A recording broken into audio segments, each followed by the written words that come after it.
c'est Dr Masra Ezaï Toydom.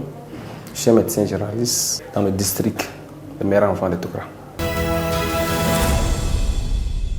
L'insomnie, par définition, c'est une plainte d'insuffisance subjective du sommeil. Et c'est une pathologie qui est plus ou moins méconnue par nos concitoyens d'abord. Peu d'entre eux consultent pour l'insomnie, soit s'ils viennent pour autre chose et ils glissent comme plainte l'insomnie. Or, ça devait être une plainte à part entière. Lorsque cette pathologie devient chronique, ça affecte dangereusement la vie de la victime. Ces facteurs sont entre autres les siestes longues durant le soir par exemple. Si vous commencez à partir de 17h à dormir jusqu'à 20h, 21h, et après si vous voulez dormir, ça va être un cas et c'est dangereux pour l'être humain. Donc il faut éviter. De deux, les anxiétés. On va dire si seulement dans un couple, il n'y a pas une compréhension, qui même tire le rideau de son côté et il y a des scènes de ménage à tout moment, le couple ne peut pas vraiment avoir un sommeil normal. Tu vas voir qu'à partir des 0h, 2h, 3h, chacun est éveillé à son côté. Et du coup, l'insomnie devient chronique et pathologique. Eh bien, quand on dit occasionnel, c'est occasionnel. Et du coup, quand l'insomnie est occasionnelle, ça peut être dû à une douleur quelconque, ou bien une pathologie qui peut être de l'asthme, n'importe quoi, et que la nuit, tu as très mal, tu n'arrives pas à dormir. Et lorsque nous, les médecins ou les agents de santé, nous prenons à main cette pathologie, ça disparaît et tu reprends ta vie normale. Ça, c'est occasionnel. Mais si c'est chronique, par définition, selon l'Organisation mondiale de la santé, OMS, l'insomnie est chronique du moment où ça arrive dans une semaine, au moins 3 jours.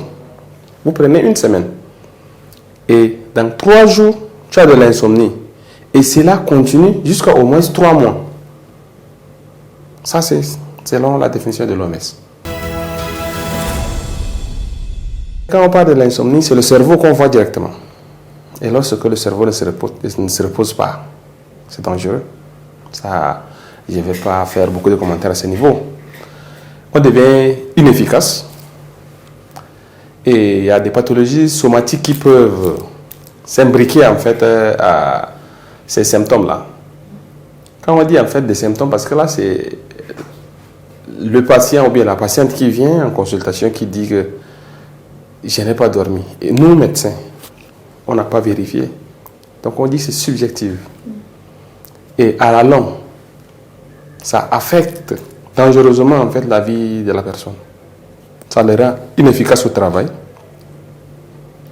Ça le rend nerveux. Et à tout moment, on ne peut pas vraiment vivre comme on a besoin, franchement. Donc là, c'est un fléau à combattre. Les conseils sont, entre autres, manger équilibré. Ça, c'est très important. Aux heures fixes. Ne mangez pas très tard dans la nuit. Ne mangez pas n'importe quoi. C'est vrai, la pauvreté est là, mais du coup, avec le peu qu'on a, on peut bel et bien choisir quoi manger et manger propre. Ça, c'est un. Et de deux, il faut pratiquer le sport. Pratiquer le sport et venir se relaxer. De trois, avoir ce qu'on appelle une entente avec soi. Ne pas rester, prendre des gens au cœur et puis être nerveux à tout moment pour rien. Et pour les mariés, faire l'amour avant de dormir est conseillé. Parce que là, cela déclenche en fait des hormones, parmi lesquelles il y a la sérotonine qui est prise entre guillemets l'hormone du sommeil. C'est là où c'est conseillé de faire l'amour avant de dormir. Si ce n'est pas chaque jour même, il faut vraiment intensifier. Dans une semaine, faire au moins 3 à 4 fois.